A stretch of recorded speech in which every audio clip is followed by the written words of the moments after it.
welcome to another video and welcome to episode 2 of my series knockout series. I have got a Bella right here, so you might every now and then just see her head appear. So if you haven't caught episode 1, I will link it up here somewhere. But what I do is pick a series out of this jar and I then have a week to read as much as I can in the series. Bella, could you please move your head a little bit? Just a little bit, thank you. So I will then have a week to read as much of that series as I can. Last month I got Lady Midnight last month? I don't think I did. I don't know what I got last month in the series knockout. So I need to pick a name, a series out of this jar and read as much as I can of it. This weekend it is Polathon, so I'm planning on reading Polar Fantasies. What would be fantastic to come out of this jar would be Artemis Fowl, because I'm already planning on reading that this weekend anyway. Or Percy Jackson, because that's already on my TBR for this month. Other than that, I don't really know what I want to come out. I'd like maybe something that's a short book, maybe a middle grade. Basically something that's not going to be too taxing for my little brain. But let's give him a shake. So I'm going to go down and get that one.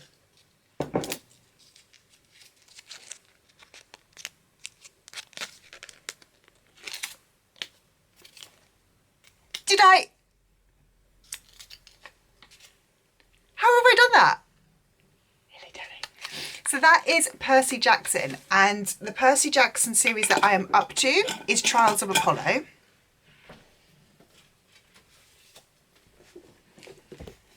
And Trials of Apollo is on my TBR this month. So I'm so impressed with myself. I'm going to be reading Trials of Apollo by Rick Riordan. So book 1 is The Hidden Oracle. I have read this book before, but I'm rereading the series. This one follows, so Apollo has been kicked out of Olympus and is trapped in the body of,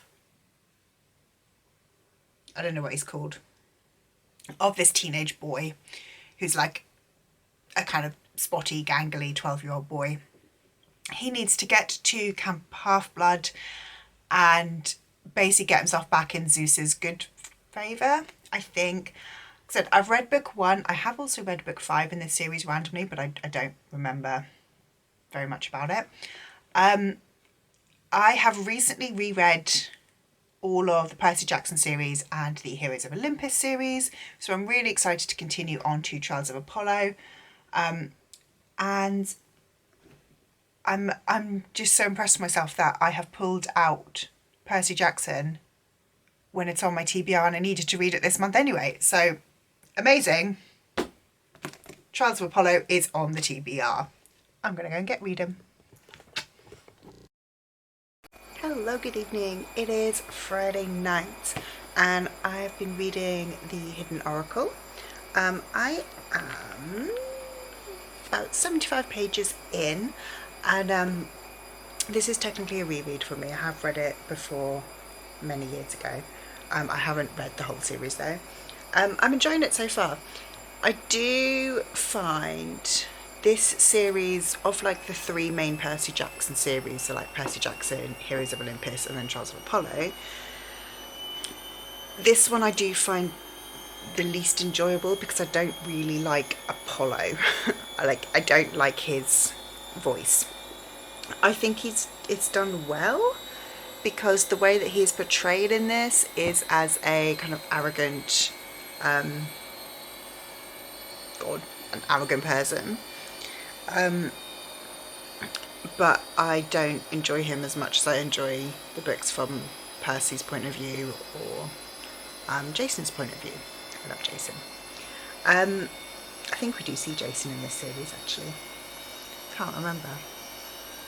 But yeah, so basically what's happened so far, Apollo has been cast out of Olympus and he has fallen to Earth as a 16-year-old boy called Lester Papadopoulos. And he has found a girl called Meg who has saved him from being mugged, She's like a 12-year-old kid, seems to be a demigod, but we don't know who her godly parent is.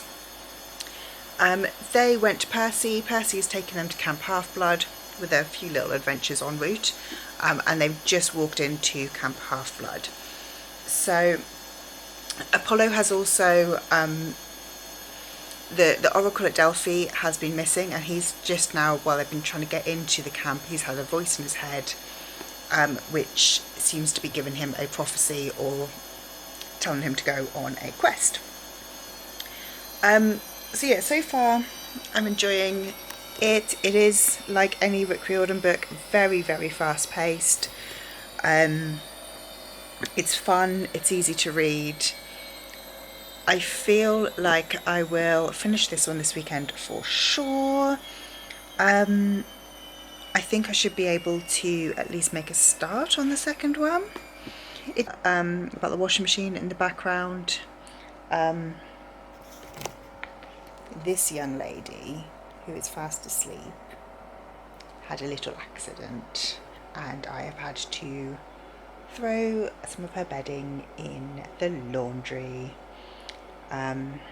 which is fun for 10 o'clock at night. You're a good girl, really, though, aren't you, Bubba? Oh, hello, you woke it up. You woke it up. Little Barbie. So yeah, that is my update on the Hidden Oracle. Like I said, 75 pages in. I'm going to stop reading now for the night because I am tired. Well, once the washing machine finishes, I have to hang up these laundry, and then I am going to go to bed. But I will carry on reading tomorrow. Like I said, hopefully I should finish it tomorrow. My plan basically for the weekend is to rot on the sofa and just read all weekend. I'm thinking, it's also Polathon this weekend, so also I'm reading a Polar Fantasy, but I'm thinking if I can like get 9 or 10 hours of reading done over Saturday, like each day, Saturday and Sunday, so get like about 20 hours reading done over the weekend, which is excessive, fully admit that, but that should mean that I'll be able to finish this one. The Polar Fantasy I'm going to be reading is Artemis Fowl. I'll finish that one. I'm halfway through God Killer. I should hopefully be able to finish that one, and then I think if I can pick up, I might be able to pick up and finish the second one of this series as well, maybe. My plan is, like, my goal is 5 books over 20 hours, which again is excessive, well aware of that, but might happen, potentially, maybe, possibly. Anyway, I'm going to go to bed. Good night. Hey, so I just wanted to update.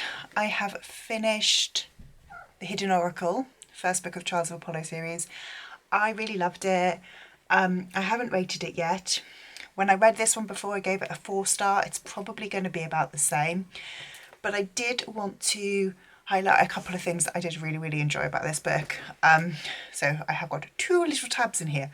And that is Apollo as a parent. So in this first tab, Will is his son, and he's sort of basically introduced Nico as his boyfriend. And Apollo says, "At this point, you may be wondering how I felt seeing my son with Nico D'Angelo. I'll admit, I did not understand Will's attraction to a child of Hades, but if the dark foreboding type was what made Will happy... Oh, perhaps you're wondering how I felt seeing him with a boyfriend rather than a girlfriend. If that's the case, please. We gods are not hung up about such things. I myself have had, let's see, 33 mortal girlfriends and 11 mortal boyfriends. I've lost count." And I really like that kind of discussion of sexuality with being like this is not important, you know? Whether he likes a boy or girl, they matter. Not important, not a big deal. And I really like that it kind of specifies that sexuality isn't actually something to be made a big deal out of. It just is. And the other bit that I really like is Again, here at the end. Finally, in my mind, something clicked. I remembered how my father used to punish me centuries ago when I was a young god learning the ways of Olympus. Zeus used to say, "Don't get on the wrong side of my lightning bolts, boy." As if the lightning bolt had a mind of its own, as if Zeus had nothing to do with the punishments he meted out upon me. "Don't blame me," his tone implied. "It's the lightning bolt that seared every molecule in your body." Many years later, when I killed the Cyclops who had made Zeus's lightning, it was no rash decision. I'd always hated those lightning bolts. It was easier than hating my father. Nero took the same tone when he referred to himself as the beast. He spoke of his anger and cruelty as if they were forces outside of his control. If he flew into a rage as well, then he would hold Meg responsible. The realization sickened me. Meg had been trained to regard her kindly stepfather Nero and the terrifying beast as two separate people. I'm not going to carry on there, but I think that, again, is a really interesting conversation around family dynamic, how so often families or parents will make a child think that it is their fault that they are being punished, or it is their fault that they are, that the parent is angry with them. It's not the parent's fault, it was your fault. You did this wrong. And again, I just think that's a really good conversation to have. So yeah, really enjoyed this one. I am going to pick up book 2 now. Hopefully I'll be able to get that one read this week. And yeah, I'm excited. Good morning. It is Monday morning. I'm going to start reading The Dark Prophecy. So I did just want to say, last week was Polathon and I read a lot, and it was a lot of slow books, and it's kind of put me in a bit of a reading slump. So I'm going to read this one because I know that I love Rick Riordan books. But I have taken all other fantasy books off my TBR. I just don't think that I can read fantasy at the moment. And I am going to pick up some thrillers. Again, just to sort of give my palate a refresh. And yeah, try and get me back into reading and stop being negative about the books I read. Because I also realised I've only given one book 5 stars this year, and that was House of Earth and Blood, which was a reread. So of all of the books that I've read, I have not had any new books that have been 5 stars, which is a shame. I want to find some favourites. I've also decided that I am DNFing The Wheel of Time. So yeah, I'm just basically saying this in here because I'm going to DNF this series and sell all of my books that I have owned the whole series. Yeah, I feel like I actually have zero interest in The Wheel of Time. I was thinking about this in bed last night, and the prospect of finishing the next sort of 350 pages of book 7 for the end of the month, I was just exhausted by. I was just exhausted by that kind of idea. I might still watch the live shows. I might still watch Becca's spoiler vlogs. I just am not interested in the plot. I do not want to read these. So yeah, they are being DNF'd and unhauled. And I am very happy about that decision that I have come to. So, Bracken, baby, off me. She wants to go out for a walk. No, don't kick my book. Go away. Go away. So while I am going to read this one, this may be the last fantasy that I pick up for a few weeks. I also am going to be postponing / scrapping my Empire of the Vampire recap video.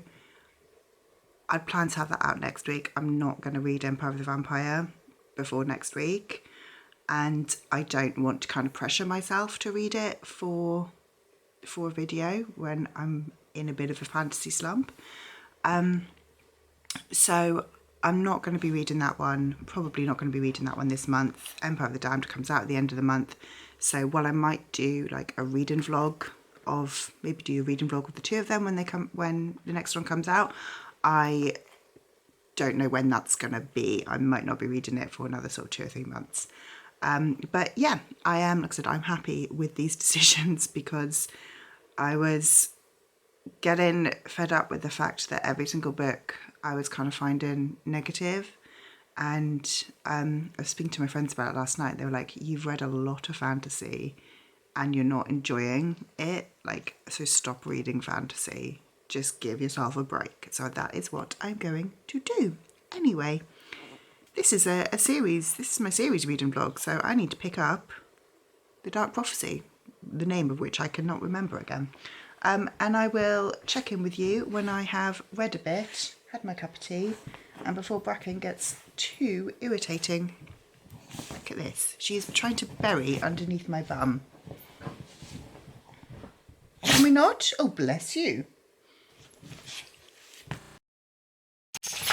Hello, it's Tuesday lunchtime. I'm about 90 pages into The Dark Prophecy. And yeah, I'm enjoying this one. This one is a first time read for me. So I had read book 1, The Hidden Oracle, before, but I haven't read this one before. So in this one, Apollo is on a quest with Leo and Calypso. And they've gone to Indianapolis to find another oracle. Again, this series isn't my favourite of the Percy Jackson World series, just because Apollo isn't my favourite character, and I understand why Apollo is written to be kind of big-headed and annoying, but I don't enjoy reading about him as a character as much as I enjoy reading about Percy Jackson as a main character or Jason Grace as a main character. Apollo, I'm not such a fan of him as a character. But it is, as usual, fast-paced. It is exciting. What I am enjoying with this one is we're continuing the crossover of Greek and Roman gods, because I believe Apollo is the same in both Greek and Roman mythology. I'm not 100% sure, that I might be wrong. But yeah, enjoying it so far. I would like to try and get this one finished tomorrow if possible, but possibly Thursday, because I have got quite a lot left to read. This book is just under 400 pages, just over 402 pages. So hello, it's Friday afternoon. And I have just finished reading The Dark Prophecy. Yay! Still can't remember the name of it. So I did really like this one. This has taken me, it's not taken me that long. It's taken me 4 days to read. And this one is slightly longer than The Hidden Oracle. It's a 400-page book. It's taken me a little bit longer than I thought it would, just purely because Rick Riordan's writing is so fast-paced. I read these last 100 pages in about an hour now, so I could have read this a lot quicker. But like I was saying earlier at the beginning, I am in a bit of a reading slump, particularly with fantasy. So I was, just not really leaning towards reading anything, to be totally honest. I have watched lots of New Girl this week instead of reading books. Hey, I've got Bracken next to me, burrowing around, being silly. All you can see is your waggling tail. Yeah, right, good girl. Anyway, Dark Prophecy. So I both enjoyed this one, and there were parts I didn't like so much about this one. I gave it the exact same rating as The Hidden Oracle, so this one got 4 stars. It on Core Pile came in a tiny bit lower. So this one I think got 7.5 on Core Pile, whereas Hidden Oracle got, I think, 7.7. So, pretty much. So not only are we back with Leo Valdez, who I absolutely love. He's one of my favourite characters from the Heroes of Olympus series. In fact, to be totally honest, I love all of the characters in the Heroes of Olympus series. I think they're all fantastic. But we've got Leo as a main character again. And I really liked Apollo's growth in this one. So what I didn't like so much Oh, it's a spot there. What I didn't like so much about Apollo in book 1 is, and again, I know that this is purposeful, but in the first book, Apollo is very big-headed, egotistical. You know, he thinks that everybody needs to do things for him. And he does mellow a lot in this book. And I actually do enjoy him as a character more. I also really enjoy Meg in this book as well. Meg is fast becoming one of my favourite characters. She's fantastic. I liked, again, we had a few sort of little cameos. So Talia came back in for a few scenes as well. Talia Grace from the Hunters. I think that's about all of the characters who we'd met before. So I like that. I liked the characters, but what I didn't like so much was the plot, but I found this one a lot slower paced. And I mean, I would still say this is a very fast paced book, but compared to the Hidden Oracle, I found the plot just didn't move on so much.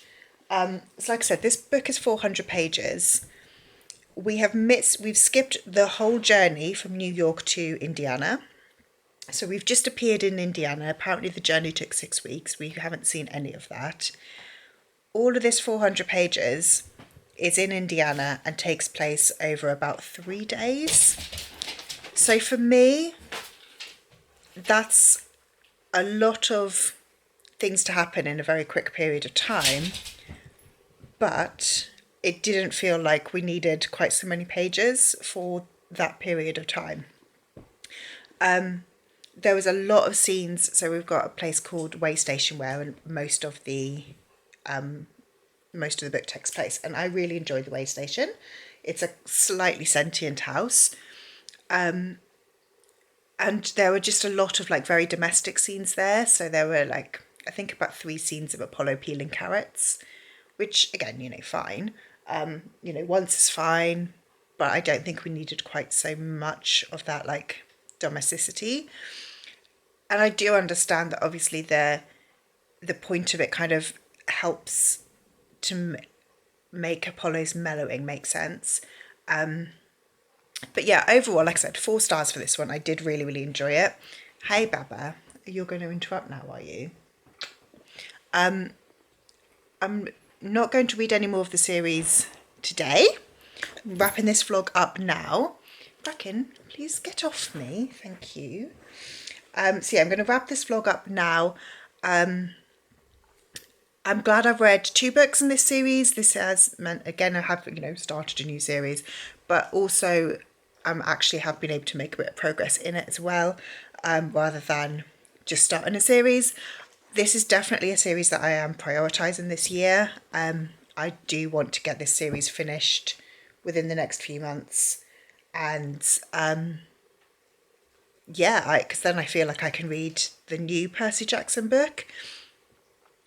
I potentially might try. I've tried reading one of the Kane Chronicles books before and I did not enjoy it.